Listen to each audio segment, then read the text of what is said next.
How many discounts does USAA Auto Insurance offer? Too many to say here. Multi-vehicle discount, safe driver discount, new vehicle discount, storage discount, legacy. How many discounts will you stack up? Visit USAA.com/auto discounts. Restrictions apply. Whatever the occasion, effortless elegance is right this way. Because Hilton brings you new ways to stay courtesy of the Nomad London. And it doesn't stop at award-winning dining in a space draped in velvet and illuminated by vintage chandeliers. No, this day goes beyond with unparalleled personalized service and attentive hospitality. Oh, and did we mention the Nomad London can be booked using your Hilton Honors points at Hilton.com? Hilton, for this day. Ryan Reynolds here from Mint Mobile. I don't know if you knew this, but anyone can get the same premium wireless for $15 a month plan that I've been enjoying. It's not just for celebrities, so do like I did and have one of your assistants switch you to Mint Mobile today. I'm told it's super easy to do at mintmobile.com/switch. Upfront payment of $45 for 3-month plan, equivalent to $15 per month required. Intro rate first 3 months only, then full price plan options available. Taxes and fees extra. See full terms at mintmobile.com. No brakes, no fear. The official British Speedway podcast. Welcome to June. It's going to be a big month for Speedway in Great Britain, and it kicks off with a win for the Birmingham Brumies. We've got reaction from Perry Barr. You know what we got to do? We start with this and then we have to win the league, It's easy. A little more from Matej Zagar to come, who was the rider of the night. Also, we hear from Chris Adams. We're on the roll, aren't we?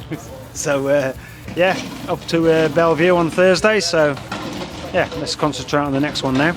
We're at the halfway stage of the Premiership Knockout Cup semi-finals as well. Reaction from the two fixtures. The Leicester Lions and the Kings Lynn Stars carry an advantage into part 2 on Thursday. The last few weeks, I feel like I found something really good, but it's not quite clicked altogether. And tonight was the night, and I had good starts and felt really quick on the track. More from Ryan Douglas. We'll also hear from Simon Stead. We've got Chris Louis, and we hear from Nicolai Klindt among the interviews as well on the way. Our main feature interview is with the star of SGP3 for Great Britain, Cooper Rushen, one of British Speedway's rising stars, on his performance on the world stage and his plans for what comes next with the 500cc's. People sometimes don't remember the kid in the black Kevlars, but I do remember the luminous orange kid with tassels. So I had a bit of swagger to it. I've got to try and pull it off, and I'm learning how to do that. I'm not quite there yet. I've got to get like Joe Screen one day, but we're getting there. Joe Screen for the new millennium. We'll hear from Cooper Rushen in the next part of No Brakes, No Fear, and much more besides. All to come. No brakes, no fear. The official British Speedway podcast. Welcome back to another episode of No Brakes, No Fear, the official British Speedway podcast. Plenty to come, despite it being a relatively quiet week, really, in the world of Speedway with the goings-on and things being a little bit quieter in the ROWE Motor Oil Premiership. But we did have action on Monday, and the Birmingham Brumies made it back-to-back wins in the ROWE Motor Oil Premiership with a tense 47-43 victory over the champions Belle Vue at Perry Barr. The scores were level heading into Heat 15. Dan Bewley was penalised for touching the tapes, and the Aces star had to take a 15-metre handicap. The home duo of Matej Zagar and Tobias Musilak then got the better of Zach Cook on the opening lap of the rerun and raced clear for a 5-1 to give the Brummies their first win on their own track this year. Zagar starred against his former club, 14 points from 6 rides. Tobias Musilak adding 11+1. Rising star Jason Edwards impressed with 8+4. Dan Bewley scored 14 for the Aces with Jamin Lidsey on 10 and Zach Cook with 9+1. We'll hear from a few of those, particularly Matej Zagar and Jason Edwards in a short while. First of all, let's hear from the Brummies team manager. Chris Adams has been speaking to Ryan Guest. We're on the roll, aren't we? So, up to Belle Vue on Thursday. So, let's concentrate on the next one now. What pleased you most about the performance here against Belle Vue tonight? All the lads together. They all pulled together. 5-man team, really, with Keenan with his injuries and using RR. So, no, they all... We didn't have too many race winners, but, we come there in the end. And obviously it went down to that last heat decider as well, and obviously there was some drama going into that one. What was your take on it as well? Because obviously, understandably, the away side of the pitch weren't too happy about it. No, I think tensions have got a bit high tonight with with all of what's been going on. But to be fair, I didn't really look at the video or anything, so I don't know whether he touched the tapes or whether he didn't. So we just stayed focused, and you can't change anything or any decisions, so you just got to deal with everything as you're placed on the card. So that's all I did, just get my boys ready again, and out we go again. If we can focus on some of the other plus points as well from a rider perspective, Matej Zagar 14 points, and that's probably the first real time we've seen what the real Matej Zagar can do here tonight. Yeah, he's been obviously with that visa issue, he's missed a few meetings here at home, so he's been on the back foot, so he's been struggling with the setup, and I noticed he swapped his engine for tonight and tried a different one just to see how that go, and it was working a lot better. It certainly was, and really nice for the reserves. Obviously Jonas did his bit at Leicester last week, but really nice for Jason to score in each of his rides as well, and the pair of them together obviously outscoring the Aces counterparts, so that played a massive part in tonight's result. Yeah, Jason, he's had another real good night tonight, and Jonas, he had some speed. He was a little unlucky in a couple of his races, but yeah, he found his form a little bit towards the end, and we hung in there. Voted as Rider of the Night on TNT Sports on that Monday night fixture then was Matej Zagar, and he's been speaking to Scott Nichols. Thank you, Scotty. You know how it feels when the bike's not working or if the bike's working, and today this machinery definitely helped me achieve what we made for the team. It's our first home win. I hope many supporters come to watch, and of course Belle Vue is a very strong team, and there's no easy heats. They are a strong team. You came in as the underdogs, I think it's fair to say. Yeah. A lot of people probably predicted Belle Vue to win tonight. What does that do for you and the team, kind of in terms of wanting to dig in and prove people wrong? What we got to do, we start with this and then we have to win the league, it's easy. It is easy, but like Chris Adams, there's a brilliant morale within the team. You've had a great night tonight, had a blip in Heat 13, but going into Heat 15, Belle Vue had the preferred gate choice. What was the game plan going into Heat 15? We just basically focused on start, because I think racing today was like 30 meters. If you get that right, everybody was fast when they were in front. Like Heat 13, I could not pick the right rut on gate 4, and I was just in the back, and then I got dusted away, and I was just said, basically a waste of time going around, because no one's going to crash probably. They're all good riders. But in the end, Heat 15, of course, last heat decider. We made, many losses in last heats, but today I think everybody kind of grown up to this, and more hunger. Last meeting also we won at Leicester. Of course, that gives you wings, and I hope we fly further.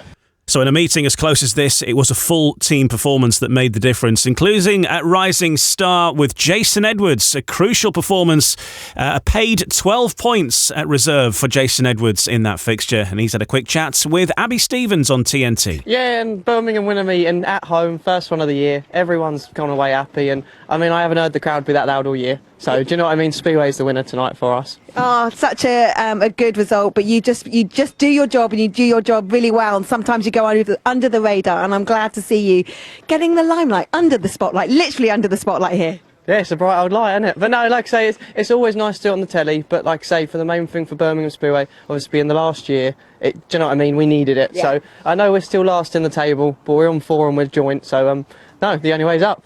Yeah, what a difference a week or so can make in Speedway. Let's go next to the other fixture taking place, and it was actually in the ROWE Motor Oil Premiership Knockout Cup, and the holders Sheffield are under pressure from Leicester after the Lions ended up with a 54-36 win in the first leg of their semi-final on Monday night. Ryan Douglas scored 14+1, a paid maximum, of course, for the Lions, who'd lost their previous home match against Birmingham but hit back in style over the Tigers.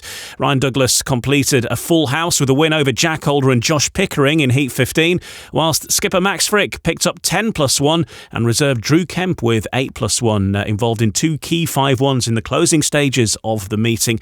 The Tigers had 7 race winners, but they were unable to find full consistency throughout the meeting and therefore face a recovery job on Thursday's second leg. Holder top scoring with 9 points. Let's get some reaction from that, including from top scorer first for the Leicester Lions, Ryan Douglas. Douglas with a paid maximum talking to Dave Rowe. Must feel good. Do you feel it's been coming? You're building up to it? You were superb tonight. Yeah, I think the start of the year was a bit slow. The start of the season around here, I struggled to set up a little bit, and the last few weeks I feel like I found something really good, but it's not quite clicked all together. And yeah, tonight was the night, and I made good starts and felt really quick on the track. So yeah, sorry.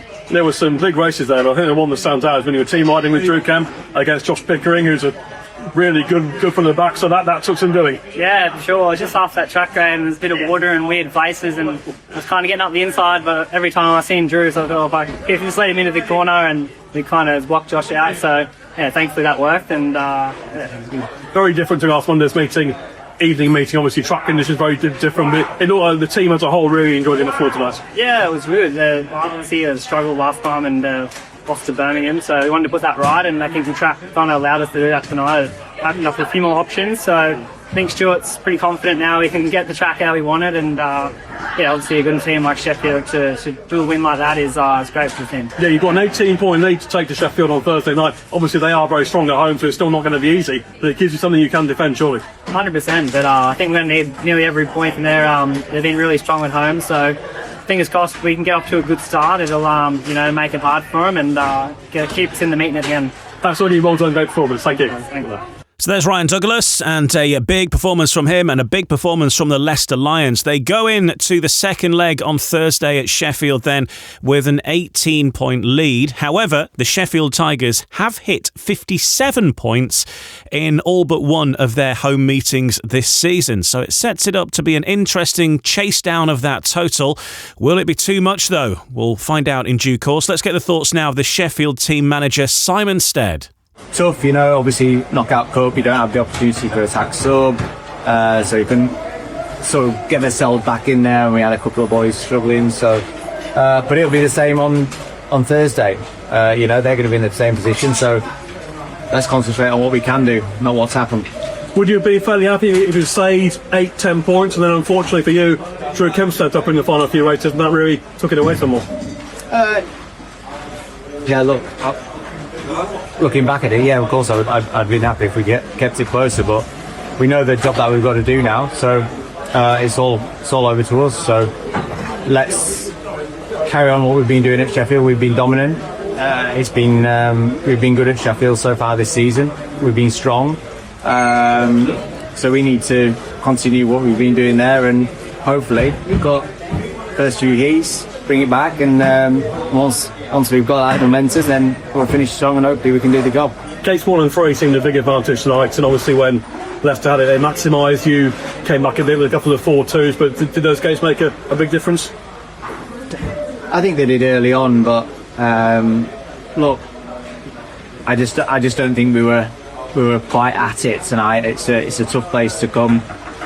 We just didn't quite click, and that was tough. So, but we'll be just watch us on Thursday to do that. Yeah, just finally, as I used to exercise, given that you're back here next Monday in the league, probably at least you've had the experience of this track, and you can come back here next Monday and do better. Well, we'll need to do better. But yeah, you're right. We had an opportunity to get some laps here now. It's not the result we wanted, but as we're trying to take some positives out of it, we cannot possibly be this bad next Monday. And like I said, we do have an opportunity to put it round on Thursday.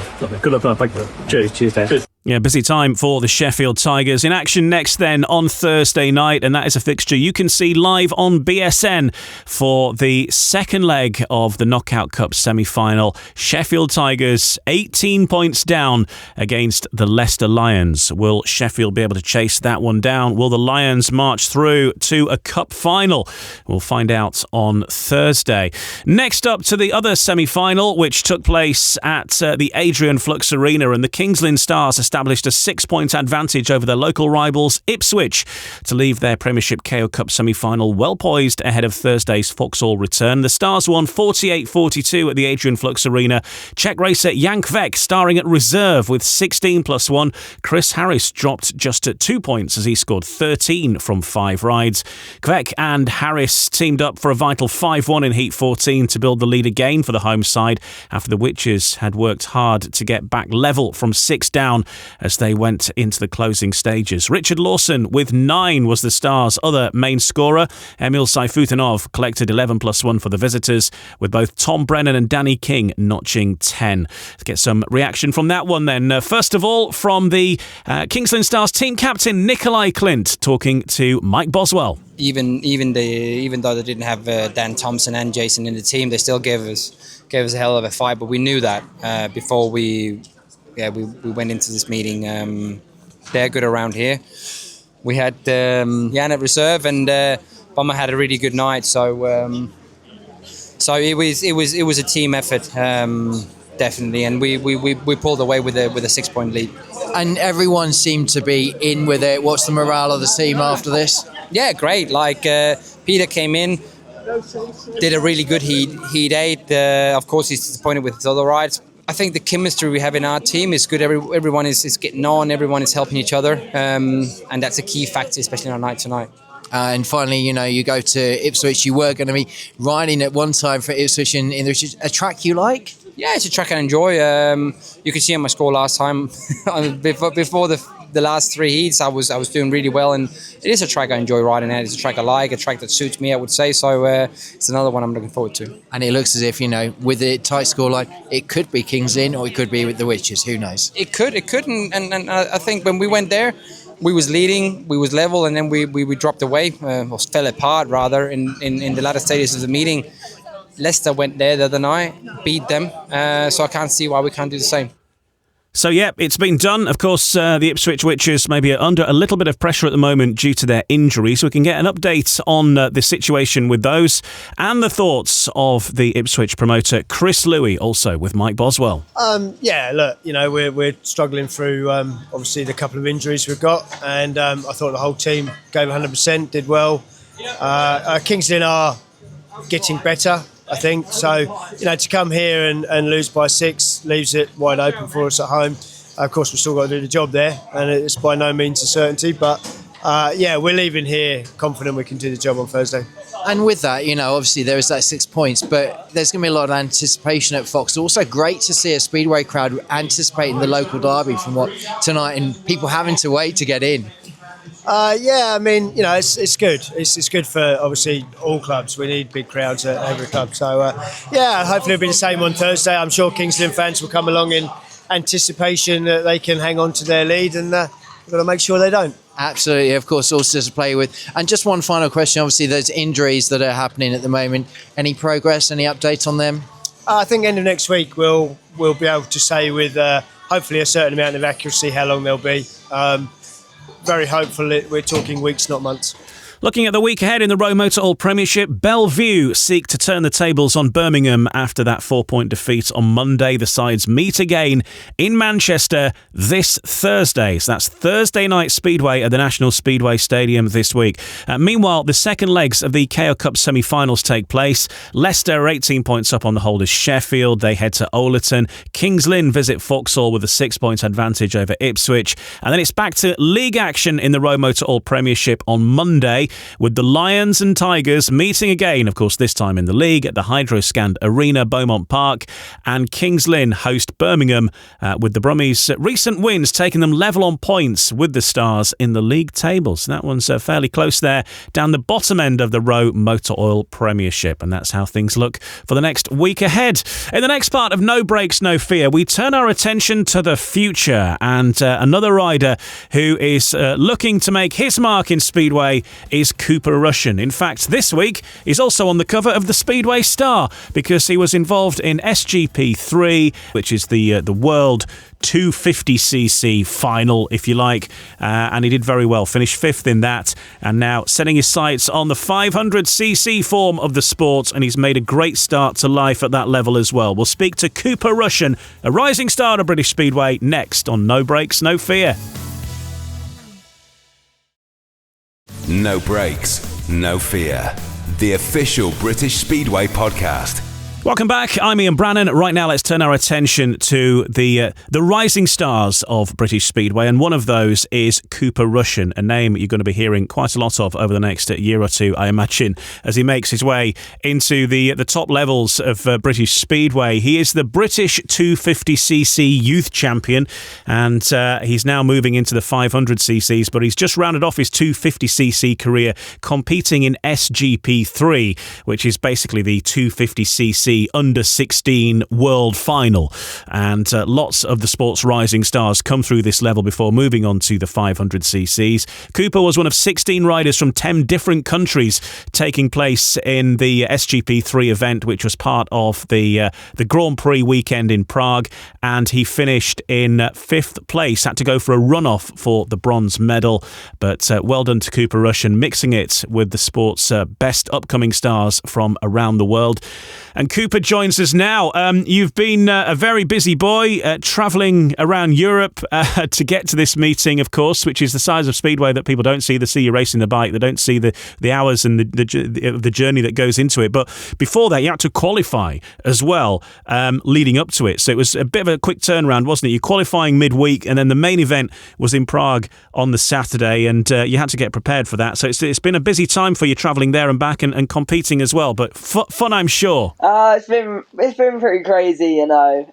Mentally, physically, it's just been all over the place, really. We started off in Slovenia, the long drive down there. We dropped the 500s out, put the 250s in, got ready, and luckily it went to plan. We ended up coming out winning the meeting, which was unreal, you know. It was nice because we've only got a couple. That was one of our last meetings on the 250, so it was nice to come out there like that. We then moved on to Prague, chilled out for a bit and training and doing everything I can to prepare for the final. And then, you know, the exhaustion started when the final began. It's just mentally, physically, everything about it's just so draining, you know. It's just your emotions are everywhere throughout the day. It's such a crazy and nervous day, but, you know, it was amazing. It was great to have the opportunity to be there. Thank you so much, Neil and Jackie and my dad and family for allowing me to be there. And, you know, we gave it our all, and here we are. And this is you sort of progressing now, isn't it? Because that is you waving behind the 250cc, kind of like William Cairns did last year. The two of you rode this event, I think, together the previous couple of years. He's a bit older than you, so he's already gone and done this step. And now it's you that's popping out the 250cc ranks and stepping up to the big boys. Yeah, we've literally just dropped the 250s out. It was the last time I ever rode one. So if anyone needs any engines, you know, to come to. Yeah, no, it's been an amazing journey, you know. The 250s has been a huge part of my career up to this point. It's shaped me as a rider in a way, riding in Europe on them and stuff. It's just, you know, it's taught me so much. I can't say it all on air forever, but it's just been absolutely unreal, and we wouldn't change it for the world. But, you know, we move on to bigger things now on the 500s, hopefully, and, you know, we restart the journey and learn about them machines now. They're a bit different to the 250s, but I'm loving riding them at the moment, and I'm excited to see what the future holds. A lot of riders say that when you move up to a 500cc, coming from a 250, it's actually it's not sort of as daunting as maybe you'd think. And actually, some riders have said that they find it a little bit sort of easier in some way, having the extra power and the way that the bike operates and stuff can actually be a nice step up in life. Yeah, definitely. You know, there's definitely a bit of a speed difference there, but that's what makes them so exciting to ride. And yeah, like I said, the 250 taught us so much. The jump from the 250 500 just it didn't really feel much different except for the speed. And now it's just time for me and Dad to learn the setups and what we need to do to try and, you know, get the best outcome out of the riding, and how I need to learn how to ride it now. Just to finish off on SGP3, you must have mixed emotions really, because you ended up in this race-off for the bronze medal, but actually you were only 2 points away from having a race-off for winning it as well. And I guess that's the case for the other riders that you finished with as well. It was a 4-way tie for third place with 4 of you on 10 points. But nonetheless, great performance, and you can be hugely proud of what you achieved there. It was definitely, the run-off was, I really wanted the podium, definitely. It was my last meeting on the 250s, so I wanted to go out with a bang, and, we was leading the world final after my third ride, and, I had 2 rides to go, and I had that 4th ride kind of messed me up a little bit. I really wanted to bring a gold medal, or at least a medal home to England, but, it just faded away at the end. All I can say is fair play to Bo Bailey. He did it when it mattered, and he had a tough start, but he's blooming fast, I'll give him that. And yeah, we just missed out in the runoff. The tension was high in the pit for everyone before that, and yeah, it all came down to that, all the work you put in, and we, like I say, just missed out, but that's Speedway. We're going to have many more races like that, and yeah, we move on to the 500s now, and like I said, learn them again. There's a lot of focus on, obviously, usually Polish Speedway and how good Poland are.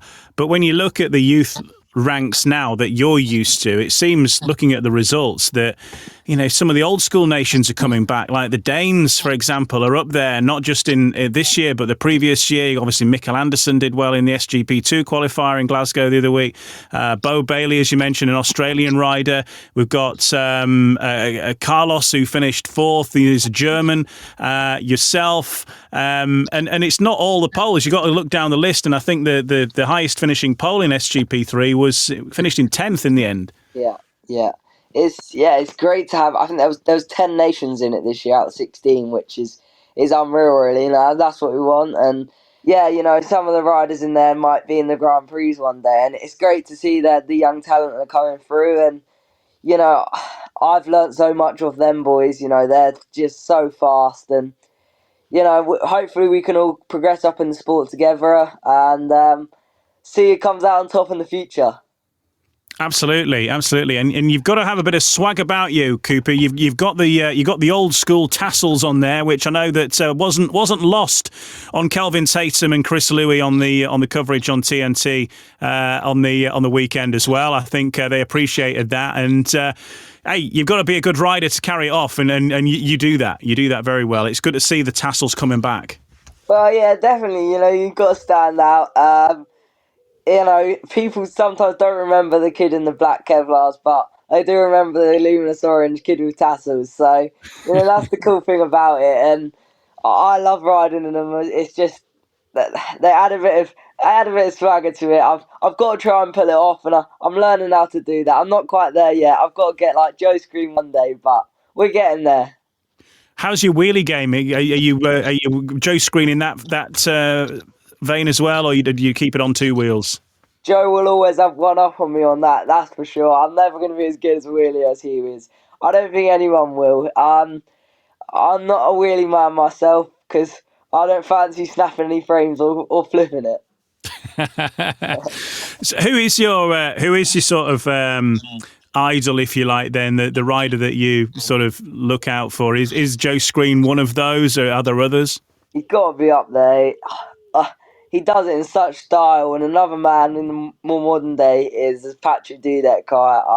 I love watching. I mean, he's just so classy on a bike, smooth, but pulls off a great style as well. And he's got the classic Dudek legs, so you can't put him down on that. Absolutely not. Looking at your performances then, you're obviously 15 now, so you're able to ride in the National League. And what a start it's been for you. You've put some big scores away there. I'm looking at that one for Leicester. You came in and rode for Leicester in the National League and bagged 20 points on the 18th of April. Was that your first full appearance, I think? I'm just checking. No, the week before you got 12 plus 1 for Leicester in the National Trophy, followed by 15 plus 2 and then 20. So not a bad first few meetings for you, and then it's gone on from there. No, it's been a great start, but me and Dad are just still learning about the bikes, and a lot can change in Speedway. We're just riding the roller coaster at the minute. We've had some good meetings, but, there's going to be a lot more bad ones to come as well. We've just got to look back on these ones and, when we are struggling at times, we can look back on them and know that we can do it. But we've came in a bit blind to the league. We've not done a massive amount of testing on the 500s. Every meeting we're doing, we're trying something new. So, we're just finding out what works and what doesn't. And, I'm loving riding my bike at the moment, and I always have. It helps when you're scoring some points, but we know how quickly that can change in Speedway. It's been a great start. The first one at Iwade was a bit of a shock to me, my dad, and everyone around me. Really, it was just something we weren't expecting. Coming in at number 2, I was being happy to score a point, but to get 13 on the debut was pretty crazy. But like I said, Speedway can change quick, so we just stay grounded and ride the roller coaster. I think that's an important thing as well, because people can big you up. We see it all the time. We're seeing it now with some riders. They're getting bigged up and then they have a bad meeting and all of a sudden it's like, oh my God, he's dropped points. But I think there's a big difference between the National League and then, say, eventually when the Championship comes along, or even Premiership, of course, later. But you are going to have tough meetings, and I think it's good that you're ready for it. You're ready for that bad day, and it's how you bounce back from that, isn't it? Rather than take it all to heart and then your head goes and you are going to take some beatings, because there are some riders there that have ridden at the top. You're going to be up against former Grand Prix riders, even in the Championship. Yeah, 100%. You go look at people like Peter Kilderman and stuff. I mean, they've got far more experience than I have, and I'd give him a good go, but I'm sure he's got a little leg on me at the moment. But yeah, like you said, I'm going to have some bad meetings. That is just Speedway. You're never going to stop them. Smartlick has bad meetings, and that's just sport in general, really. But yeah, like I said, taking the good whilst we can now, and if we step up to the next level, and just try and keep learning there, and if we do have bad meetings, learn from them, take them to the next one, and hopefully keep improving and keep going and make it to the top is the plan. But we see. And when you're in the pits with these kind of riders, though, you're also going to pick stuff up too, aren't you? You're going to see what they're doing. You may be in a team with some riders that have got this extra experience at some point, and you're going to learn these tips. Probably similar to like Dan Thompson now riding with Ipswich, and he's in the pits with Saifutinov and Doyley. All of a sudden, your education then goes up a notch, doesn't it? Yeah, definitely.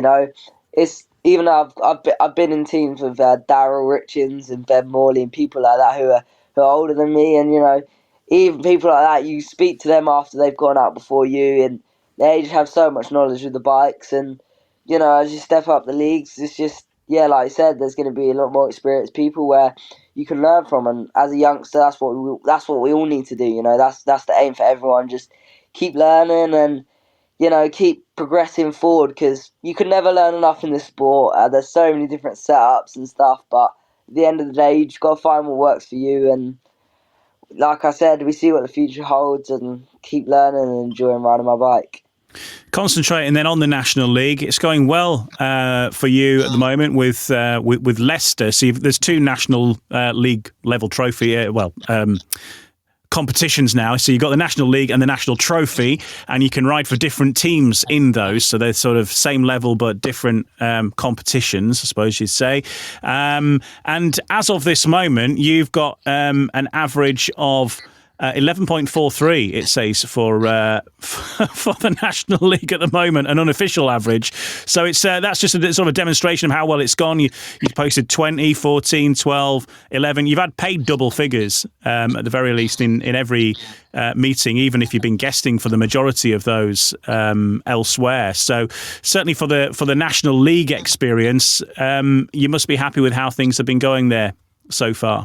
Yeah, definitely. That was the aim coming into the season, is just to keep trying to improve my average. And, I'd never expect to be on it. I didn't know that it was 11 average. That's beyond my wildest dreams. But, I was hoping to improve my average by 1 or 2 this season and move it to the main body. But, we've just got to stay grounded, and, I'll keep trying to push that average up higher and, see what happens. But it's going to be tough if we move into the main body. You know, you're riding against some really great established riders, and you know, we'll see. And like I said, keep enjoying riding my bike and keep it pinned. I think you're all right. I think that is like an unofficial average. It's not your actual one. You're not going to get going straight to number one just yet, because that's like nearly the big. I think the maximum average you can have is 12, isn't it? So you're nearly there. Yeah, I think something like that. I'm not too sure. And then the national trophy there, you ride for Kings Lynn, the Kings Lynn Young Stars in that one. So again, that's you've been fairly familiar with the Birmingham Bulls, one form or another at that level, haven't you? With either riding for Kings Lynn or guesting for Leicester. Yeah, we've been doing a lot of guest bookings this year, just trying to get as much riding time as we can, and yeah, it's been great. Riding loads of different tracks and getting the setups when we go there with our teams. And when Kings Lynn came in saying they were going to come into the national trophy at the start of the season, for me it was just a no-brainer when they came with a contract. It was just like, I've grew up on that track. They've took amazing care of me. I've been a mascot there for a couple of years, and the track is just unreal there. It's prepared so well, and I like a bit of grip, so for me that track's just perfect. And it's just it was a no-brainer to sign there, and it's been a good start with the team as well. The team's unbeaten at the moment, I believe, so hopefully we can keep up that winning spirit and see what the league holds. But no, it's good. Keep learning different track conditions as well. I think that's so important. So yeah, it's the Birmingham. We've rode against them I think 3 or 4 times now. Got pretty familiar with them, but they're a good bunch of lads on that team, and it's good riding against them boys. Yeah, you've ridden for Leicester as a guest, and then for Kings Lynn, you've ridden against Birmingham 3 times, but that includes you riding as a guest for Leicester against Birmingham as well. So you've sort of the opposition's been a fairly constant, either with Kings Lynn or Leicester. And then when you've ridden for Kings Lynn, you've ridden against Leicester as well. So yeah, it's been topsy-turvy, eh? Yeah, I think our next match is at home for Kings Lynn against Leicester as well, so that'll be good. Just going against loads of different teams, but yeah, there's a long season ahead yet, so the team's just got to stay strong. We've got a couple new boys in there, Harrison Rogers and Callum Mitchell along them lines. They're the Kings Lynn and the Leicester team, both the teams I've been in, and every team I've guested for so far have been so amazing. Helping with track conditions and telling you what it's like. And I've grew up riding with a lot of the boys on the British youth days, so it's cool to reunite almost. And yeah, I mean, Callum, he's come from the motocross and he's got off to a great start. I think he scored 9+2 or something at the last Kings Lynn home match. He's just been great, and we're all learning together as a team. We're all so young. I think the average age of the team for Kings Lynn is 17. So we're all learning off each other and bouncing off ideas, and just trying to get that league trophy. Awesome stuff. And then you've got another individual event which is happening at Poole on Wednesday, June 4th, and this is the Harbour Masters Championship, which is a new thing that they're doing there at Poole. And you're in the lineup with, here's the full lineup, in fact, Max James. Now, there's an upcoming rider in at number 2, a real rising star. I think he might have a future in the sport. Paul Stark is in there. Ashton Vale, Sonny Springer, Jacob Clouting, yourself, you're riding at number 6. Jamie Etherington, Vinnie Ford back at Poole, Ben Morley, Ben Trigger, Aaron Butcher, Mickey Simpson, Darryl Richings, Eli Meadows, Charlie Southwick and Nathan Hargreave is the full lineup, at least as of tonight. So interesting mix there, mainly the youngsters, but a few experienced hands in there as well. Yeah, definitely. Will had a crash with Jody, I believe, at Belle Vue yesterday or the day before. So I saw Paul Stark had replaced it. It was a bit of a shock. I literally saw him before he just came on here, and he's had a couple laps around there, hasn't he? So, but he'll make it interesting. And you've got Darryl in there, and Ben Morley, who have had loads of experience, and obviously Darryl had a great meeting the other day there. in the Championship. And yeah, it's full of youngsters, Charlie Southwick and people like that. And, we're all in it together, so I'll give it my best shot, and I'd love to win it. It'd be great. I love Poole. It's a great track, so there's great people there. So we'll see. But it's obviously going to be tough when you see Paul Stark in the lineup. But I'll give him a run for his money. I'll give it a go. Go for it. And well, in your first heat, you're going to be out there with Vinnie Ford as well, of course, who was a treble winner with Poole last season as well, and he's a bit of a sort of a home favourite, I think, as well. Even though he rides for Workington now, I think he's certainly entertained the crowd, and it shows as well. I think certainly at a place like Poole, that if you are an entertainer, they're really going to take to you as well. Yeah, definitely. We've grown up riding with Vinny, and he's always been a great lad. He's always been willing to help us, when we came onto the 500s and wherever he could. And yeah, I've rode with Vinny a couple of times. He's great to ride with, and yeah, it'll be a good meeting. Hopefully, if we can get off to a good start. It's always nice to win your first race or get a couple points in it. Just eases the rest of the day up, and I'm not sure if it's straight 5 heats or a final, but we'll just give it our shot and see what happens. I think it's 20 heats, just straight through. Yeah. Right. Yeah, but puts more pressure on the rides, but that's what makes it more interesting. It can open up the board a lot, and yeah, there's some very experienced boys and some inexperienced ones, so it's going to make it a very interesting meeting. So come down to Poole to watch it.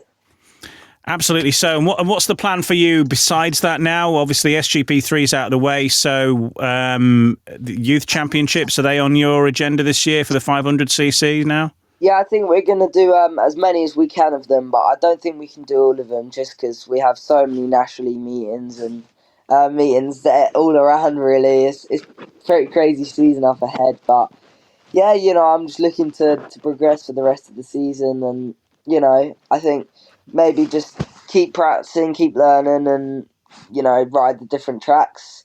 But yeah, obviously the SGV2 is in my sights, definitely.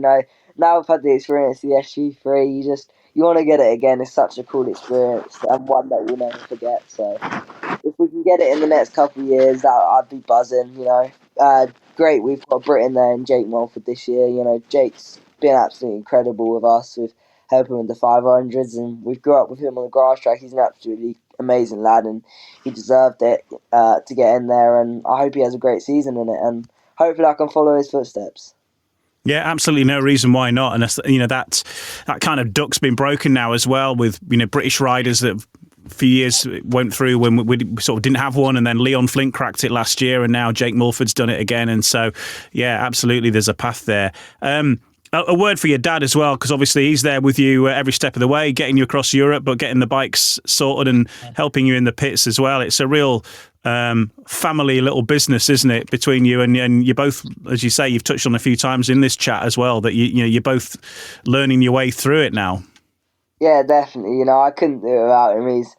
He's the main man in the Cooper Rushen camp. Definitely, he's just been absolutely incredible. He spends every hour he can helping me to try and make our dreams come true. And we both give it our all. We both put it all in the workshop, and I put it all on the track whilst he's on the spanners. So me and him are just making memories that we'll never forget. And he's given me the best childhood I could have asked for. So I can't complain about him. He's a great guy, and hopefully I can repay him one day with, well, it would have been at Cardiff, but not anymore. Hopefully I can get him a box at Manchester, and if I'm on the podium, that would be pretty cool. You never know. One day, and I think of all the riders, at your level of Speedway, and I've done that youth event a few years, you can tell that this is like you're living the dream. It's not a chore. I think that can't be said maybe all the time, that this is something that you're enjoying every moment, everything that comes your way, and ready for the setbacks as well, but focused on the success too. Yeah, Speedway for me it's just been my life. It's been, every time I wake up I think about it, and I think about it when I go to sleep. It's just, Speedway's in your blood when you're a rider. It's just always running through your mind. You're always thinking about what you can do to improve and setups wise, and for me, it's like that. And, Yeah, I'm loving it, and you know, I want to make it really bad in this sport, so I'm putting everything I can into it in workshop and training. So, you know, like I said, see what the future holds and keep learning, keep riding bike, keep it pinned and keep putting the work in. Top stuff. You keep doing that, Cooper. Been great chatting to you, and all the best for the Harbour Masters, but for everything else coming up as well. And keep doing what you're doing and keep the tassels flying. Thank you very much. I just want to say a massive thank you to everyone that's made this happen. You know, Get To Me Wes Point, my dad, like I said, my dad and my family, my sponsors. You know, check them out on my Instagram. There's some recent posts about them, and you know, I couldn't do it without them. You know, that financially and mentally is a huge part of the sport. So, you know, without them, I wouldn't be anywhere. So, I can't thank them enough. And yeah, hopefully, I can repay you back in the future. Cooper Rushen, one of the rising stars of British Speedway. You can see him in action in the Harbour Masters Championship, which is taking place at Poole on Wednesday night, 4th of June, or you can see him racing for either of his clubs, the Leicester Cubs, and of course racing for the Kings Lynn Young Stars in the National Trophy as well. And for a 15-year-old, not a bad interview, you have to say as well. And he's got tassels. What is there not to like? Cooper Rushen. Watch out for him. Okay, next part of No Brakes, No Fear. We'll have a look ahead to what's coming up across British Speedway in the week ahead, and a little look back at what's been going on in the championship as well. In the next part of No Brakes, No Fear. No Brakes, No Fear. The official British Speedway podcast. So, just a few things from the Cab Direct Championship to round things off. What's been happening over the last week? Oxford opened their Cab Direct Championship campaign with a 49-41 win over Scunthorpe. That was despite being reduced to 5 riders when Jordan Jenkins and Cameron Heaps were both withdrawn after crashes. Obviously, both are well on the way to recovery. Jordan Jenkins indeed back in action by the time you hear this as well. The Scorpions had closed it down to 28-26, a 5-1 from Jake Allen and Luke Harrison in Heat 9 closing things up. But Sam Masters and Daniel Hume, who was a guest on the night, immediately hit back for the hosts in the next race. Masters scored 13+1 from his 5 rides, with Jake Allen top scoring for the Scorpions with 10+2. The Poole Pirates were taken to a last heat decider by Plymouth before confirming their place in the Maxicab KO Cup semi-finals. The holders trailed by 8 points heading into the fixture at Wimborne Road. Zach Cook and Richard Lawson combined for maximum points in Heat 13. It all looked over by then, but the Gladiators hit back in the penultimate race through Ben Trigger and Joe Thompson to take it right down to the wire. However, with the visitors requiring another 5-1 to level things up to take it to a super heat, Anders Rowe and Richard Lawson collected a 4-2 to see the Pirates through. Edinburgh Monarchs are set to now bring in the experienced racer Michael Palm-Toft into their team from the start of June. The Monarchs, who've been seeking a replacement for Oscar Pollis after the Pole quit the club recently, have now confirmed a deal with Michael Palm-Toft, who'd been out of racing in the early weeks of the season, and he's set to make his debut in the championship clash with Oxford on June the 6th. That's this coming Friday. Elsewhere, we had action also in the Cab Direct Championship on Friday night. And Redcar held off Oxford with a tense Cab Direct Championship battle ending 48-42 at the Echo Arena. The Cheetahs had led in the early stages. New Bears signing Jody Scott, though, a former Oxford rider, playing a key role on his debut with a 5-1 with Jake Mulford in Heat 8. And that put the home side ahead for the first time in the fixture. Victory was confirmed in the penultimate race. Jody Scott and Danny King team riding for a 3-3 to leave Oxford skipper Sam Masters at the back, even though he was in there as a tactical substitute. So the Bears off to a winning start in the Cab Direct Championship. Let's get some reaction. We can hear from Mitch McDermott, rider of the night, but also Peter Schrock and Gavin Parr, who were all speaking to Paul Bowen on BSN. You know, I think it was a tough night for everyone. I had a few heats where I struggled a little bit with setups and making the good starts, but you know, we had to push through and put our head down, and unfortunately this is the result we got. I know, disappointing result, but Peter, obviously going back to the rider of the night, you've got to be happy with this pick and this little gem that you found. Yeah, very proud of him. You know, he's done really well today, and you know, I'm probably giving a couple of the other riders a bit of the benefit of doubt, which you have to do sometimes, you know, to keep going for the whole season. It's still early part. It's only our second league match, so we're competitive, which is good. So next time when we come, against the Bears, I think we're going to do that a little bit better. Even if I would have done something early, I don't think the outcome would have been a lot different. We fell a little bit short. And when you got the 3 heat leaders what they got, that just showed the slight difference on that. And it is what it is. But overall, it's been a good match. Fair play to Redcar. They've done a good job, and they're lucky they've got one of my little pupils in Jody. And he done a good job there today. So yeah. Obviously, Peter just touched on it briefly there. Jody Scott. He's almost got to be the man of the match tonight. He has. I think he's just been voted by the crowd as well. Yeah, we had a long talk with him at the beginning of the meeting. I took him on a track walk with Danny, who's sort of looking after him, because sometimes they're sort of right against the sort of club as it was, and they try a little bit too hard sometimes, and it all goes pear-shaped, and we just wanted him to relax and enjoy it. And he's come in every race with a smile on his face, which is a happy rider's normally doing his business, isn't he? So yeah. To be fair, thanks to Peter for letting him have him. He's played dividends. Certainly, he's played dividends today, definitely. And Gavin, I've got to ask, what is the secret weapon? You started off you was quite a few points behind. Next minute, the lads are cracking in wins. How long is this whipping stick of yours? Do you know what it is? We normally never panic. The idea is we knew we were as fast as them, but they were just trapping. They were like racehorses out at the start, and we were like pit ponies, So once we started trapping with them and getting in front, all of a sudden it sort of changed a bit. Our home track advantage sort of came a little bit, into it. But at the start, hey, all credit to Oxford. I knew what they were going to do. I know what Peter's team's like. That they're not to be underestimated. I never underestimated them once. I knew it was going to be difficult, and so it's proved. So it's a busy week ahead for the Oxford Cheetahs. They're in action against the Glasgow Tigers at Cowley on Wednesday night, and then on the road up to Scotland, taking on the Edinburgh Monarchs on Friday evening. Quite a few changes for the Cheetahs enforced on them for that particular fixture. Ben Morley comes in as a guest for Jonas Knudsen, who's racing in Poland. Lasse Fredriksson in for Mitch McDermott, who's in Hungary for an SGP2 qualifier. In fact, with a few SGP2 qualifiers going on. Jody Scott is back with Oxford, in for Luke Colleen, who's in Hungary for that as well. And Francis Gusts has got an SGP qualifier, and Jacob Hook guests. So quite a few changes, but they do have quite a few former Edinburgh riders among their guests as well, which could set things up to be fairly interesting on Friday night. Edinburgh also have a change with Paco Castagna also involved in one of those SGP qualifiers as well. Poole Pirates are on a Northern Tour again. The Pirates are heading to Glasgow on Friday night, and then they move to Workington on Saturday afternoon. Scunthorpe and Berwick clash twice in 24 hours, starting at the Eddie Wright Raceway on Friday, returning the following evening to Sheffield Park. And Plymouth are back in action after a fortnight's break. They face Redcar at the Coliseum on Saturday night.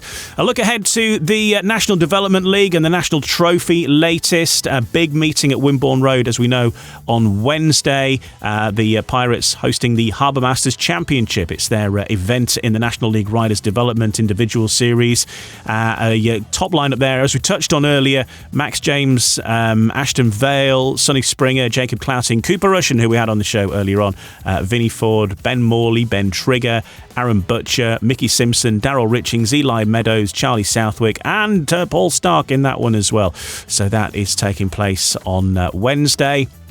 And that is the action, really, as far as the National Development League National Trophy goes for the week ahead. Apart from looking further into the future, 15th of June, we've got WSRA action between Middlesbrough and Edinburgh, and National Development Trophy between Kent and Plymouth. But that's a little way off, and we'll cover that next week. Next week, of course, will be on the week leading up to 2 Grand Prix in Great Britain, both taking place at the National Speedway Stadium. So we'll look ahead to that next week as the world's eyes move to Great Britain for 2 big days of Speedway on our shores. And we'll have all the reaction from everything else that takes place in the Cab Direct Championship, the ROWE Motor Oil Premiership, and everything else besides on next week's episode of No Brakes, No Fear. Thanks for joining us. We're back with you next week. Take care. No Brakes, No Fear.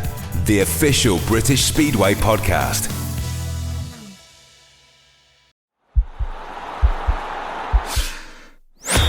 This podcast is part of the Sports Social Podcast Network.